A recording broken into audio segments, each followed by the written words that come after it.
First chapter है आपका crop production and management, फसलों का उत्पादन और उनका रखरखाव।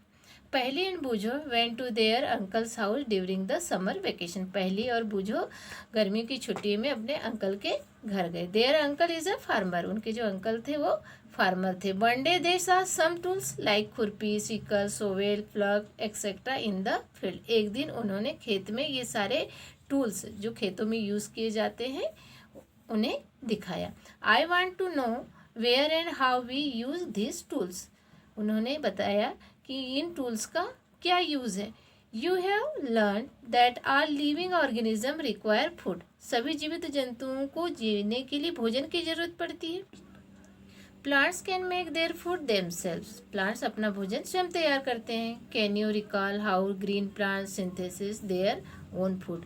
जितने भी ग्रीन प्लांट्स हैं वो अपना भोजन स्वयं बनाते हैं। Animal including humans can not make their own food. Humans अपना भोजन स्वयं तैयार नहीं करते। So where do animals get their food from. वो या तो अपने भोजन के लिए प्लांट्स के ऊपर डिपेंड होते हैं या दूसरे एनिमल्स के ऊपर डिपेंड होते हैं। But first of all way why do we have to eat food? You already know that energy from the food is utilized by organisms for carrying out their various body functions such as digestion, respiration and excretion. We get our food from plants or animals or both. भोजन की ज़रूरत हमें क्यों पड़ती है? Energy के लिए। Energy क्यों चाहिए हमें? सारे वर्क करने के लिए, जो हमारे बॉडी फंक्शंस हैं, डाइजेशन है, रेस्पिरेशन है, एक्सक्रीशन है, ये सारी फंक्शंस किसकी वजह से होती है? भोजन की वजह से होती है। तो इसके लिए हमें भोजन की ज़रूरत पड़ती है। वी गेट और फूड फ्रॉम प्लांट्स। हमें भोजन कहाँ से मिलता है? प्लांट्स से मिलता है, एनिमल्स से मिलता है। In order to provide food for a large population, regular production, proper management and distribution is necessary.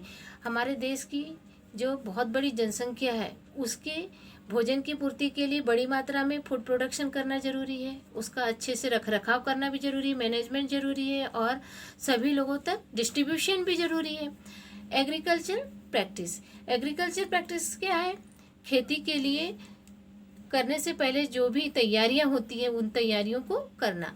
When plants of the same kind are cultivated at one place on a large scale, it is called a crop. एक ही प्रकार की जब फसलें किसी स्थान पर किसी place पर उगाई जाती है तो उन प्लांट्स को हम क्या बोलते हैं? क्रॉप बोलते हैं। तो cultivated at one place on a large scale it is called a crop.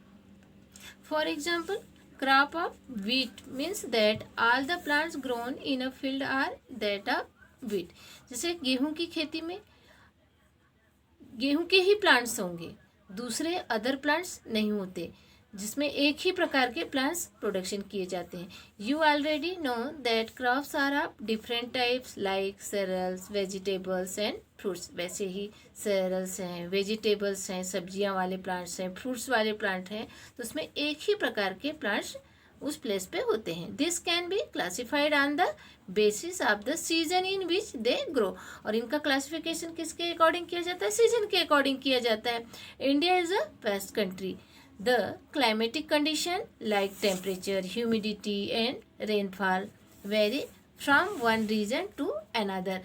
Bharat एक कृषि प्रधान देश है और यहाँ की जो खेती है वो क्लाइमेट के ऊपर डिपेंड करती है कि वहाँ का टेम्परेचर कैसा है, ह्यूमिडिटी कैसी है, वहाँ बारिश कैसे होती है। इसके अकॉर्डिंग ही हमारे यहाँ फसलों का उत्पादन किया जाता है। Variety of crops grown in different parts of the country. Despite this diversity, two broad cropping patterns can be identified. These are two broad patterns अपनाए जाते हैं खेती करने के लिए। फर्स्ट है खरीफ क्रॉप्स एंड सेकंड है rabi crops. Kharif crops the crops which are sown in the rainy season. ऐसी फसलें जिनको बारिश के दिनों में बुआई की जाती है are called kharif crops. The rainy season in India is generally from June to September. Bharat में जो रेनी सीजन है वो कब से कब तक होता है? जून से सितंबर तक होता है।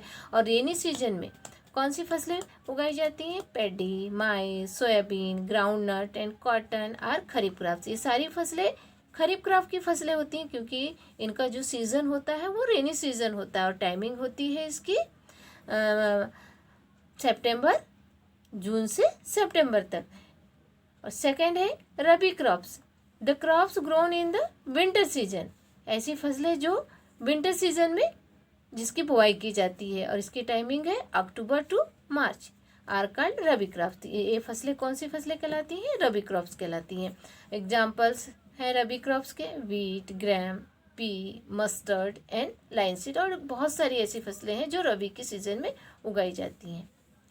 Beside this pulses and vegetables are grown during summer at many places. बहुत सारे स्थानों पर जो पल्सेस हैं, वेजिटेबल्स हैं, सब्जियों की खेती, दालों की खेती, वो कब की जाती है? गर्मी के दिनों में की जाती है एट मेनी प्लेसेस, बहुत स्थानों पर।